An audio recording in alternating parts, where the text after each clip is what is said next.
Hello, hello, hello, everybody! How are you all doing today? So, today we're going to have a special guest speaker. His name is Archbishop Desmond Tutu. So, who is Mr. Tutu? Well, he's an South African anti-apartheid activist. He's very into religion as he is an Archbishop of Cape Town. He's friends with the Dalai Lama, and he is one funny guy, as you will see in his speech coming up soon.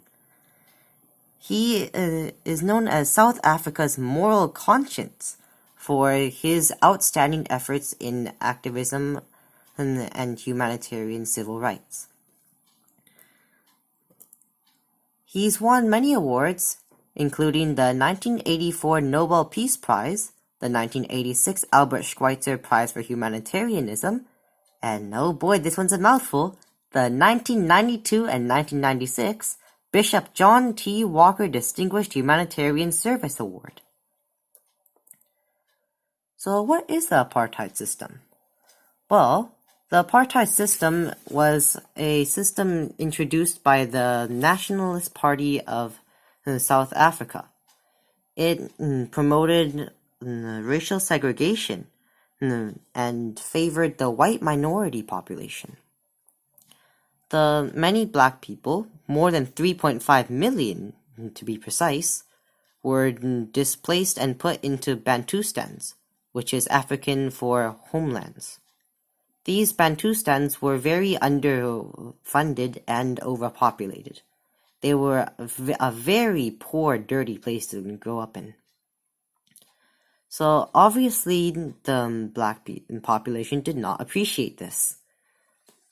The government took their land and sold it for very low prices to the white population.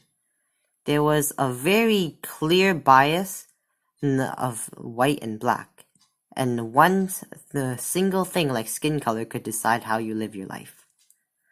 The white population had all the business opportunities and just about everything superior, while the black population had their working, social, voting, and educational rights violated with an inferior educational system. The Bantustans were intentionally placed separately to create an illusion of a non-black majority population to other countries. Desmond Tutu was a very influential figure during these times. Despite the general black emotions of resentment towards the white people, Desmond Tutu always chose forgiveness over revenge.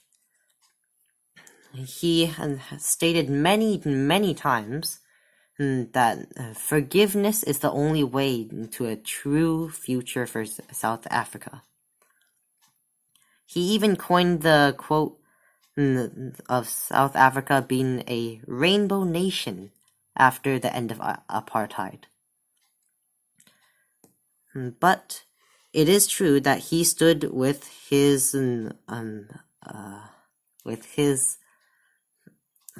race, with his quote, "They have taken 87% of the land through being only about 20% of our population. The rest have had to make do with the remaining 13%. Apartheid has decreed the politics of exclusion. 73% of the population is excluded from any meaningful participation in the political decision-making process of the land of their birth."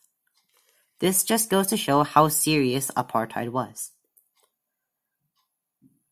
So, the struggle with apartheid can be compared with the BLM protests today. Both targeted the black population. However, there are many key differences, such as the way protests were met by the government. Before, such as with the Sharpeville massacre of 1961, protests were met with ruthless gunfire. However, nowadays, it seems like the police are the ones committing the discrimination. But at least there is no open fire on protesters. Life really has gotten better. Activists used to be condemned by the government, and many were exiled or jailed. But now the government supports activists. So the quality of life is much better nowadays, and I can't really imagine how badly the people under apartheid suffered. At the very least, there were people like Desmond Tutu who fought to protect their rights. And eventually, they succeeded. So, thank you for listening to me. Now, give it up for Mr. Desmond Tutu!